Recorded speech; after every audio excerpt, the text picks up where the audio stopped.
Well, welcome back everybody to the second half, and in this session I'm going to be talking about, do you know where your data is? So this is about data loss and how we can prevent it, and all of the incidents that you might have heard a lot about in the news in the past. Your data, where is it? Well, what we don't want to be doing is searching for it. It could be in any direction. We want to know where it is, where we can find it, and make sure that it's still there, where we left it, it's not being compromised, and also that nobody has taken a copy of that. So in this talk, what I'm going to talk about, first of all, is why. Why is it important to think about your data and making sure it isn't lost? We're going to have incidents. I'm going to take a look at some incidents that have happened in the past and talk about those and what happened and maybe ways to avoid those. We then have the technical aspects. There's technical things you can put in place to prevent losing that data. But there's also some organisational aspects, things that you can do that make deterrence or make it less likely that the data will go missing or be lost. And finally, instant response. A quick look at what to do when something does go wrong, if it does go wrong at all. So to begin with, why are we considering data loss? Why is it a problem? Well, there's something called the Data Protection Act, and what this does is it lays down ways in which you can use people's personal information. And as a company, you have to safeguard that information and make sure that that information is kept in certain ways. And if you don't follow the Data Protection Act, the Information Commissioner's Office can impose a fine of up to £500,000 for not keeping it secure. So there is a big financial penalty. The Data Protection Act itself protects the personal data, so it's anything that could identify a person. Names generally aren't covered, email addresses maybe not, but things like home addresses, phone numbers, it might be date of birth, other identifying information like that. It makes sure that it's only used for a certain purpose, so any information that you collect is only used for that reason. And if the data is lost, it might be used for something else, but it's also worth considering where data might leak inside an organisation. So you might copy over something and use it for something else as well. So making sure it's only used for the intended purpose. Disclosure. The Data Protection Act says that information has to be disclosed to the person who it's about. So you need to know what information is there and need to be able to say where that's stored and how securely it's stored. It has to be accurate. So the information stored on a person needs to be a true reflection of what's there, and they also have the rights to update that. So if something is wrong, they can say, that bit's wrong, I want you to update it and fix it with the right bit of information. And transfer, making sure that it's transferred securely. And this is actually the case where a lot of information does get lost. It's where it's transferred from one place to another, and instead of doing it securely via maybe encrypted means or over the internet, over a secure connection, it might be CDs in the post, a memory stick sent somewhere, or somebody just carrying it and leaving it on a train. And the access requirement, making sure that the person it's about has access to that information. There's something called the Data Loss DB. And online, this is compiling a list of incidents that have happened where data might have been lost or something might have happened, which means that personal information has got into the wrong hands. And they catalogue all of the incidents that have happened over quite a long time frame. And they've been monitoring how many security incidents are reported. And this graph shows some of those incidents. And as you can see, it's generally going up, but there might be a couple of reasons for this. One is that companies are reporting things much more often, so they're much more aware of the fact that they need to report when something happens, they need to tell users about it. And it might also be because there's better procedures in place, and these procedures that the organisations have mean that they know when the data's been lost, whereas in the past they didn't know where it had been lost. It could be, for a third reason, that we are actually losing more data. But do you want your company to really be one of those 1,075 companies that have already lost information this year? And that's still growing, so it looks like it's going to be a record-breaking year. They've also been looking at how data has been lost, and there's lots of different ways that this data has been lost, but it being stolen or through fraud or through online seem to be the most common, and these are the things that we tend to hear about the most. So it might be that a laptop is stolen or it's left in a car, it's left on a train, something like that, and lost. could be through online sources. So it might be that things are stolen through somebody hacking into a website, or it could be through things like phishing attacks, where emails are sent out and those emails get information that people can log on to the website with and steal that information pretending to be the user. So there's lots of different ways that things can actually be lost. You've probably all heard stories about memory sticks. Memory sticks are one of the favourite ways that data can be lost. And it makes it so easy to transfer information maybe around the office or to take things home. And it's important that the people in your organisation are aware of the risk of that. If you store anything on a memory stick, you might lose the memory stick. Somebody could pick it up out in the car park and wonder what's on it. Or it could be that the information is stored on there and there's a virus on their home computer that gets onto that and is introduced to your network. So that could cause data loss in other areas, as well as affecting the security and the availability of your network. There's also been lots of cases of CDs, where information is written onto CDs and posted. And this is quite insecure because somebody could look at that information and could then just put that in their computer and download that and use it. It is an easy way to transfer it, but it's got to be protected properly as well. And finally, laptops, as I mentioned, stolen laptops or laptops which might be floating around, you see them, or somebody might leave it somewhere, or there might be somebody looking over your shoulder and see the information. Maybe when you're on the train working, they can see some personal information on that screen, so that's another route to data loss. So when we're looking at a website, we say, how can we lose data? And with our website, there's not really many ways because of the way we structured it. But if you've got some websites that handle maybe a lot of financial information or personal information, then that's really important. What we also have is the cookies. And with cookies, we can track who's using the website and making sure that with that data loss, those cookies don't become a problem and don't leak that data out to other people. You've probably heard about lots of different incidents in the news where data has been lost, maybe from big companies or from the government. And there's a few that I'd like to share with you that I think are quite important. The first one was this case, which was about HMRC losing 25 million personal records, where some CDs were posted off, they were unencrypted, there's no protection, and they were sent to somebody else in a different department, only internally. But they went through the internal mail to a different office, and they never turned up. The story gets even murkier later on, because the proper process and controls weren't in place to make sure that they were sent and that they were protected, and nobody really knows wherever the CDs were sent to begin with. So there's a little bit of uncertainty as to whether the data was even lost, even after it's been reported, because nobody admitted whether it had been sent, where it had been sent to, and it wasn't tracked. So maybe this is a good case for having a policy in place where you track where that data goes and make sure that it is sent and that somebody signs off on that and you know what information is on those CDs to begin with.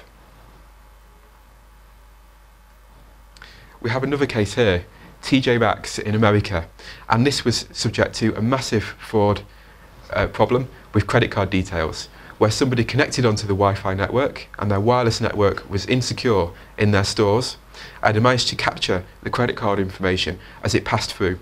And this has caused about $8 billion worth of damage, and there's lots of frauds that have happened with this. One of them is with people making fake credit cards and buying gift cards with it.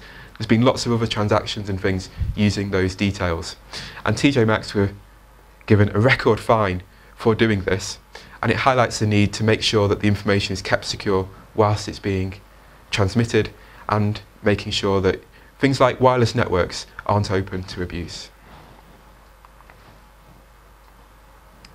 Next one is this, Sony PlayStation. They had an open account problem where you could view any user's details through the system. And by having that problem there, people were able to get lists of users and see other users' information. And whilst that might not be too secure and need protecting that much, it meant that they could log in as users and do certain things, and it might have revealed information that users had put in themselves. So it's not things that maybe Sony expected to be protecting or Sony expected people to use and that they're using internally, but there might be information there to identify people or to be able to buy things as those users, and that causes a big problem for those users. And this meant that they had to shut the system down for a couple of weeks, do a bit of development and change the way that it works to fix that hole. And a more recent case was a US journalist who lost some of their information via the Apple iCloud. So as cloud-based services become more popular, as we're storing files and data in different places and accessing them on lots of different devices, it might well be that we see more attacks like this, where rather than attacking a certain device, it's a user account and trying to get those files off a remote service. And in this case, there was nothing wrong with the iCloud service, the way that it worked. Maybe it could be more secure. But what the attackers did was to get the username and password and be able to log in as that journalist and get those files off his account. So there's another consideration there if you are storing files on some kind of server and processing them, giving different access rights to those. So I hope that some of those news stories have highlighted the need for protecting against data loss and the kind of impact it could have on your organisation if you did lose that data. Beyond the Data Protection Act and the fine, there's a reputational loss, and that's probably worth a lot more to some of these companies, that they've lost that reputation and people don't think their data is secure with them. And that's especially true if you're dealing with businesses rather than consumers. As if you're dealing with lots of businesses, you might lose some of your clients through that, as they don't have that trust anymore in dealing with you. So what can we do to protect against these attacks? Well, you could do like this town in America has done, and fit lots of security cameras. That's a real picture of some security cameras in their village square. I'm not sure how much of a problem they have, but they're obviously tracking a lot of people and a lot of movements with those. But what you can do instead is put in some more basic controls. So rather than watching what everybody is doing and making sure that you know exactly what's going on all the time, and you're taking that proactive approach, you put in measures which will make sure that the controls are in place and also ensure that you can go back later on and look at what's happening. So the first big thing is user access control. You've got to make sure that users have access to the things that they want, but not to any other parts of the system that they shouldn't have access to. And making sure there's a good user access control system in there is really important, as it allows you to review who's using the website, who has access to what, who's logged in, and also ensuring that people don't do things like sharing passwords, and they all have their own user account, and you can track what's going on with those. In terms of passwords, a lot of companies now are stipulating password policies, which are ways that you can control the passwords that people use to make them more secure so that they can't be abused. And there's quite a few different things to consider when coming up with a password policy.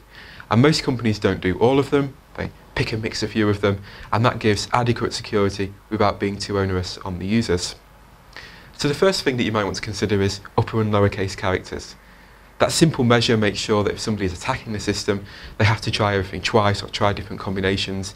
And by forcing a user to use both upper and lowercase characters, it means that there's lots more passwords they can choose, and it does make it more secure by extending the space of passwords. We then have the use of numbers. By adding in numbers as well as having letters, it means that there's even more passwords that the users can use, and they could come up with something memorable combining words and numbers in a way that they can remember that phrase without needing to write it down. Using special characters. You could use lots of different characters like exclamation marks, pound signs, ampersands, @ symbols, and by using all of those, that again extends the amount of passwords that can be used. So it means that rather than having something predictable, you can add extra characters, make it a little bit more secure again. The length of the password. Most sites now ask for passwords which are at least 8 characters in length, and the reason for that is it makes it a lot slower for somebody to attack the system and to work out what your password is. If it's less than 8 characters, then they're limited to only a few million passwords to try, and with modern computer speeds they can do that very quickly and can attack that and get your password and be in within a matter of maybe hours or days. Names. By not allowing you to use names or usernames within the password, it makes it more secure. What a lot of people tend to do is use part of their username or their own name in that password and maybe add a number onto it, and that really isn't secure at all because it's easily guessable. And then it's the same kind of thing if you think about the duration, how long the password lasts for. So they have to change that password very often, then it means that it'll be less secure, maybe they'll write it down, but on the other hand, if they are changing it very often, then it does make it more secure in some respects. If somebody gets that password or is trying to attack that password, then the problem changes every month or every couple of months. So it does mean that it takes longer for an attacker to get in, or maybe makes it more impossible for an attacker to get in. We don't have memory. How many passwords do you have? I bet it's quite a lot. And with all those passwords, how many of them are written down? Maybe you write down some of those passwords or store them in your browser, but every time that those passwords are stored, it makes it less secure, because it might be that somebody could look at that, they could look at your list of passwords that are written down and work out what system it's for and log in with that. So it's really important to make sure that people can remember passwords and that the password policy doesn't stop them from remembering it. It's quite easy to come up with a password policy that says that you must have maybe different letters and numbers in different combinations. You've got to have a combination of absolutely everything. It's got to be at least 30 letters in length. You've got to have all sorts of different things built into that. But then people are just going to write it down. So it completely defeats the point of having a secure password if somebody could walk over to their monitor, see the post-it note stuck on there, and then just type it in.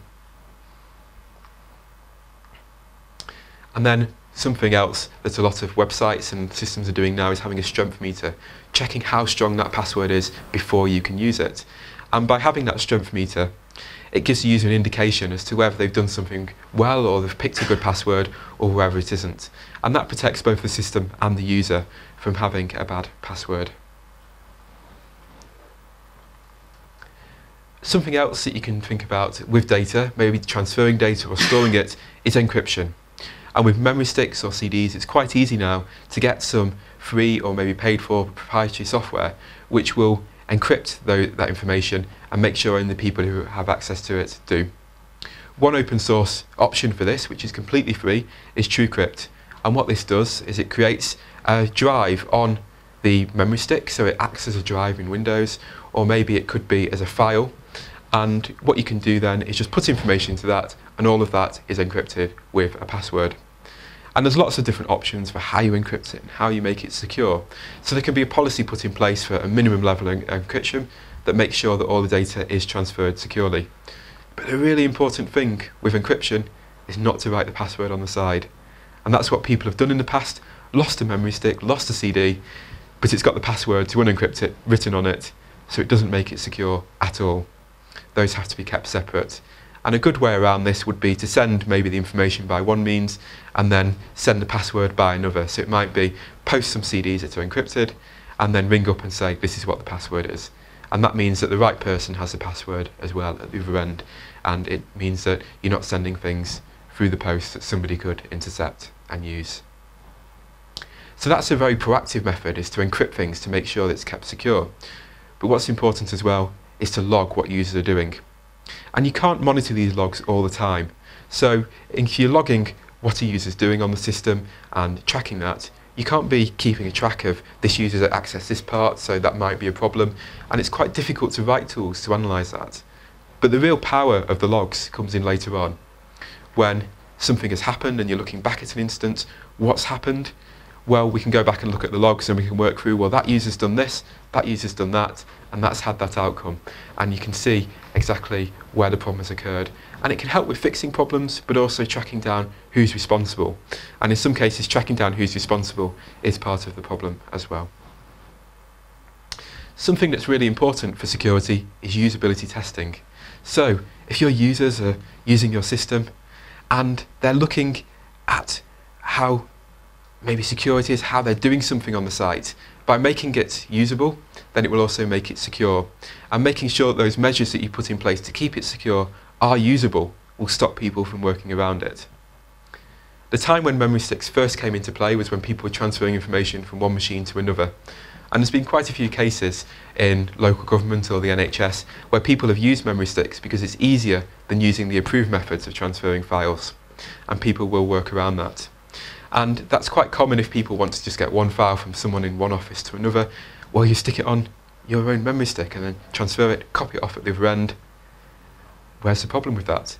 Well, it's not secure whilst you're transferring it, and also the file might be intercepted, you might lose the memory stick on the way. So what it's worth doing is having policies in place which deal with that and say to people, look, this is the way that you've got to transfer that, and this is the only way that is applicable to doing that.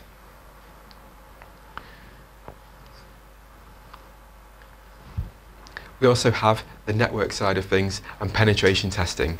It's important to carry out testing on the server and make sure that where your information is stored is secure. And there's really two aspects to this. There's one side which is the technical side. And if you look at the technical side, well, there's lots of things we can do to check that information is secure. Penetration testing, audits, making sure it's encrypted, are the right procedures in place, are we following those, and making sure that everybody knows what they're doing. But then, on the other side of that, away from the penetration testing, we also have the other aspects of the physical security. Because if somebody could get into that server room, go up to one of those servers, open it up, pull out a hard drive, and walk away with the information, then that isn't secure. And one of the places where a lot of data is lost is with old equipment. If you've got computers and you're disposing of them, yes, there's environmental regulations to take into account, but also the data needs to be destroyed. And there's been cases of computer equipment showing up on eBay or auction websites like that, where people have ordered it, and it's turned up, and it's still got all of the data on from a company. So before getting rid of that, it needs to be wiped, and it needs to be kept secure, and make sure that nobody can get access to that information later on. And that means that it won't be compromised. Similar to the penetration testing, there's network testing. Is there anything on your network that could be a problem? There could be other devices on there which are monitoring things, or there could be other servers which might have problems and different computers connected to the network. But there's also other considerations with your network. If you have an open Wi-Fi network, well, anybody walking past your building could connect to that. If the Wi-Fi password is easily guessable, then people could break that, as Wi-Fi passwords aren't terribly secure. Or even if somebody has access to your office, they could come into a meeting room, plug into the wall, and have access to your network. So there needs to be protection put in place to make sure that people don't have that access to the network and that they can't do anything like that. So those are some technical considerations with the security of data and making sure it isn't lost. But it's also worth considering some of the organisational aspects that we can put in place. Because after all, it's people that lose data, and by making sure that we have the right processes and that people know what they're doing, we can keep that secure. So the first thing to do is to have an information security policy. And by having a documented information security policy, people will know what their responsibility is, and also there'll be something to refer to, and anybody working on any system can look at that and say, that's what should be done, that's what should be in place. And it's good to get an information security policy which is based off ISO 27001. There's lots that you can just download off the internet that people have already written, and then you can modify it to your own use. And that gives a good basis and a guideline if you're starting out with writing your own policy, so you don't have to start from scratch. There's something to work from that's proven that we know works. To make somebody responsible. So if there's one person in the office or in the company who's responsible for the security of the data, then whatever happens, they're the person who you go to if there's a problem. But they're also the person who can lead any audit, lead any team, and can make sure that those procedures are put in place. And by having that kind of responsibility, then it means that there's always control there, and that named individual will always know what to do. We're going to have awareness. Making people aware of what's going on is really important, so that they can then know when something is going wrong, know maybe what they should and shouldn't do. And here's some examples of posters which a company has created, and all of those show what you maybe should and shouldn't do, the giving considerations, and having some of those around the office might remind people what to do, whether to make sure they've got a backup, whether they've changed a password or they've got a secure password, and what about working remotely, things like that. So creating more staff awareness, and it's in a bit more friendly way than giving them a big 30-page policy and saying, read this, which most people won't read. We then have training as well. It's important to train people in using the system securely. So it might be the initial training when people are learning a new system that your business uses, and by taking them through the process, showing them how to use it properly, then they won't sidestep some parts of that. But there's also a greater security training about training people when they should give information, who they should give the information to, and with things like the Data Protection Act, making sure that they're following that and that they're not giving information to people that they shouldn't. So the training aspect is quite big, and that can be a short training process, just saying, think about what you're doing, think about what somebody else could be doing, Or there could be a longer, more formal training process which goes through all of the policies and procedures, and it can be targeted to different people at different levels in the business. Maybe somebody who is a developer or more technical might be using it in different ways than somebody who's just using Word documents and sending things between different people in the office. And by taking that into account, there can be some tailored training and people can get the information that they need. With any kind of organisational policy, there needs to be lots of paperwork and an audit. And by auditing, you can make sure that the policies are being followed properly and that the things that should be happening are happening. And this is very important to make sure that the processes are being followed, but also everything is documented. So if something happens, there's a process to follow with that. And by following that process, we know what's there, who's responsible, and what the procedures are. So those are some things that could be put into place in the organisation. And by putting those into place, we can make sure that people know what they're doing and protect against some of those aspects within the company. But what would happen if you did lose some data? There is a case where maybe you will lose data at some point in your company, and by losing data, you have to have some kind of incident response and respond to that problem. A lot of the news stories that I showed you earlier were much exaggerated and made much bigger because of the fact that the companies didn't respond very quickly. So the first thing to do is to make sure that you have a plan and you're ready for that. So it's about having the procedures in place, knowing what will happen in an instant, and making sure that you can react very quickly to those. So rather than leaving it and saying, oh, well, we'll leave it, it needs to be responded to now. As soon as you know that some data's gone, then have a look at it, say what data is it, what do we need to do about this problem, and put things into action very quickly. There needs to be a team there, a team of people who will respond, and it's good if this cuts across many different areas of the business. So rather than it being a fully technical team who only appreciate the technical parts of what's going on, it might be that there's somebody from the technical part of the business, there's somebody from the management side or the board side of the business, there might be people from different areas of what you deal with, the operations, maybe the sales, it's e-commerce, and from having it from all of those areas, then there can be a good cross-section as to what's happened and looking at that work for everybody, not just technical procedures, but the organisational procedures that keep the data secure and make sure that it will be secure throughout the organisation and whatever people are doing with it. Because after all, only the people on the ground who are doing the work will know where the information is going and where it's being sent. And those are usually the people who end up losing the data. We have to create some kind of documented plan. And by creating that plan, we make sure that everything is there, it's in place, it's ready to go when we need it. And planning might be for different incidents. So this incident response is applicable not just for data loss, but if you lose something in your website, it might be linked to your business continuity plan. So by planning in line with that, then it will make sure that the data is kept secure. And the plan can take many forms. It could be planning who's going to do what, who's going to respond when, and also it needs to consider what you're going to tell people, because there is an obligation now, if you lose someone's data, to tell them what's been lost. And you need to work out who's lost the data, what data's been lost, and how to tell them about it, and tell them in a timely manner. The other thing to plan in is to telling the ICO or any other bodies that need to know about the fact that you've lost this information. And there is a duty on the data controller who's registered with the ICO to report any of these problems to them. So if you know you've lost data, you've got to report it very quickly and make sure it's dealt with properly according to the plan. The plan has to be tested. So this can be tested in many different ways. In many companies, there'll be a fire alarm test, which might happen weekly or it might happen monthly. And when that happens, you know the fire alarm's working for when the building is on fire and a problem happens. And the same way with when you lose data or there's a security incident, by planning for that and testing what's going to happen, you know what the response is going to be. So that can be right down from who's going to raise the alarm, who's going to tell everybody, how are they going to tell everybody, is everybody going to get assembled together, are they going to talk about the problem, who's going to be involved, are you going to hold conference calls, who needs to be involved in the board.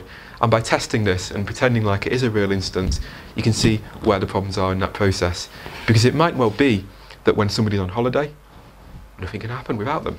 Nothing can be signed off. And if that's the case, then there needs to be a way to work around that when they're not there to respond quickly.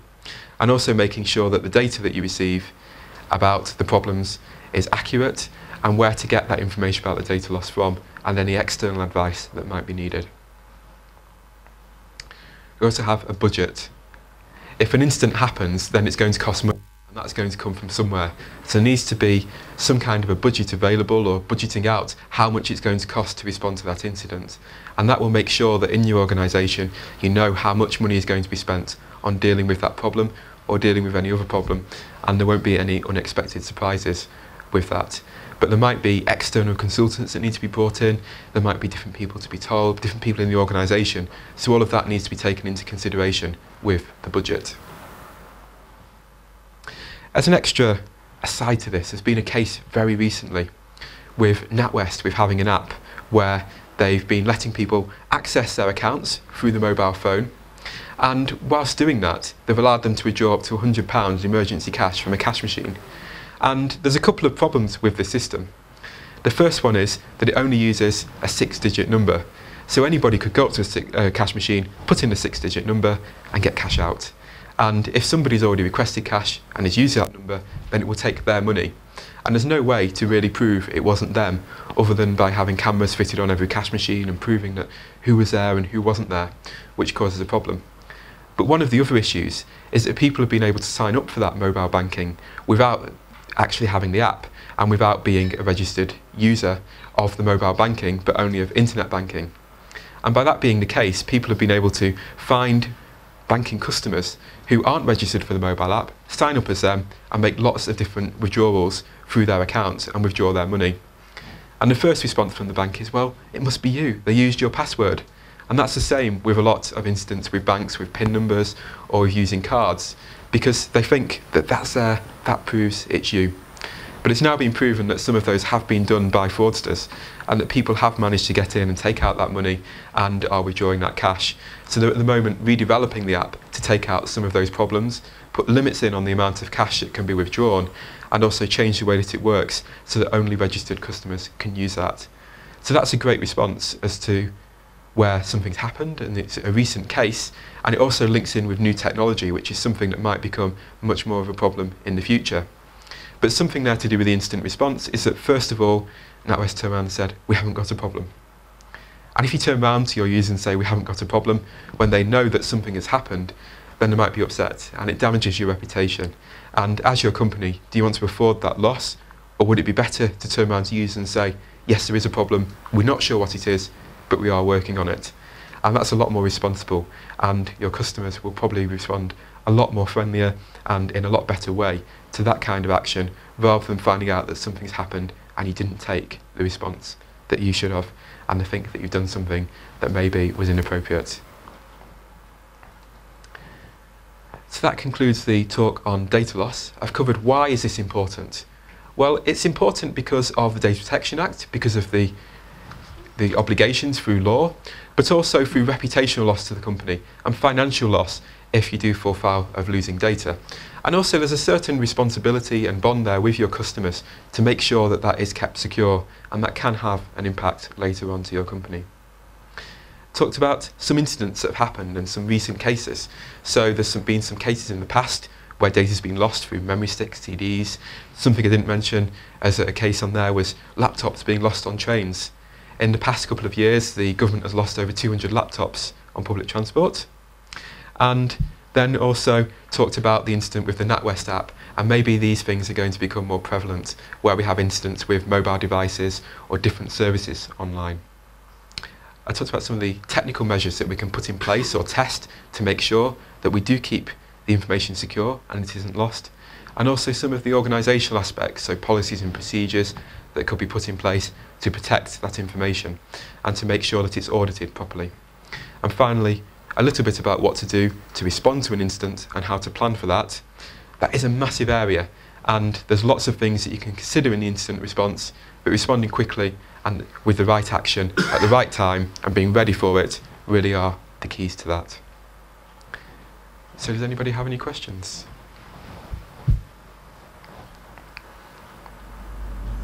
Do you know how companies are tackling the sort of increased use of like cloud services like Amazon Cloud Drive and Microsoft SkyDrive, apart those are obviously secure ways of people can transfer data. So the question is about the government using measures to protect against transferring data on things like maybe iCloud and Dropbox and services where people store files. It is very common, as you say, for those to be blocked now. And there aren't really many ways around protecting against that other than maybe checking files and educating people. But one of the technical measures that some organisations are doing now is installing their own version of Dropbox. So it's something where files can be stored securely, you know what's there and who has access to it.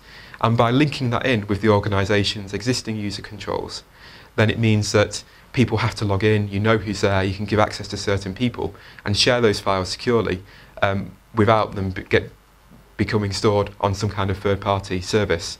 And that really is the only way, because how do you know what the third party is doing with your files? And also they need to make sure that they're encrypting them. Where are they stored? A lot of things like Amazon Cloud and iCloud might be stored around the world in different locations, so you don't even know which country your information is in, which can make it very difficult if something does happen to decide which jurisdiction that might be in or taking any kind of legal response towards that. What's the best way for an organisation to actually wipe an old machine once the staff sort of done with it and they're sort of throwing it out? What's the best way to deal with that? So to deal with wiping a machine when it's being thrown out, maybe it's being sold or maybe it's being disposed of, the best thing to do is to wipe the hard drive. And the best way to do this is to get some software which just goes straight over the hard drive and writes something else over the top. There's actually some advice which says that you should wipe it 3 times. And the reason for this is that the physical makeup of a hard drive means that you can still get some of the data back if you write over it once, and you can tell what was written there before. So you have to write over it 3 times to make sure that it is actually blank. But there's lots of software out there. There's some open source software, some free software, where you can just plug in the hard drive, let it run off, and write over all of the data and destroy that. But there's also the procedural aspect of making sure that when things are destroyed, it goes through the IT department, people know what's happening and know what those procedures are. So I think that's really important. One way that companies do deal with that is just by removing the hard drives. And there is an old-fashioned way, which is just whack it with a hammer.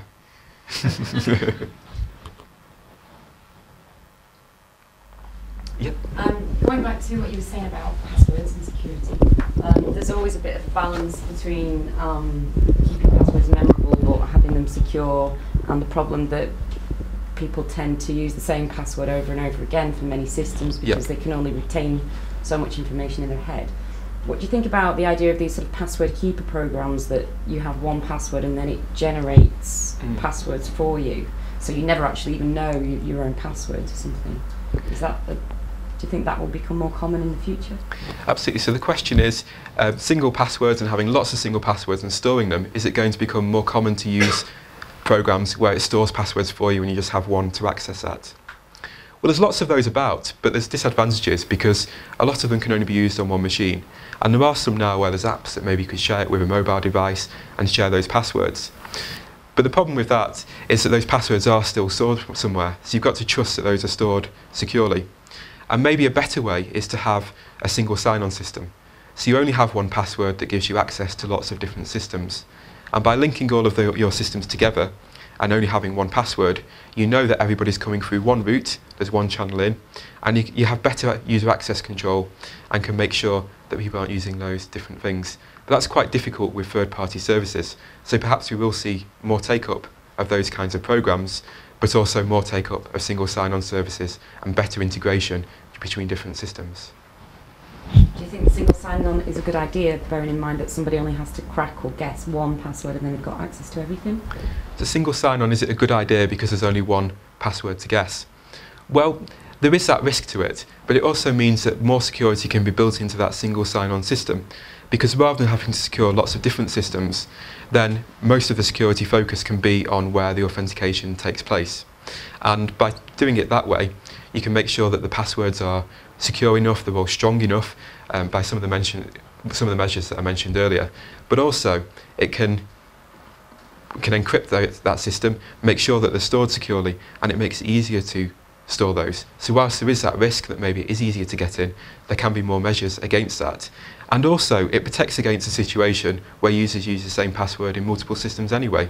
So it might be that a user puts the same password in them all and you could just guess it anyway once you got one of them.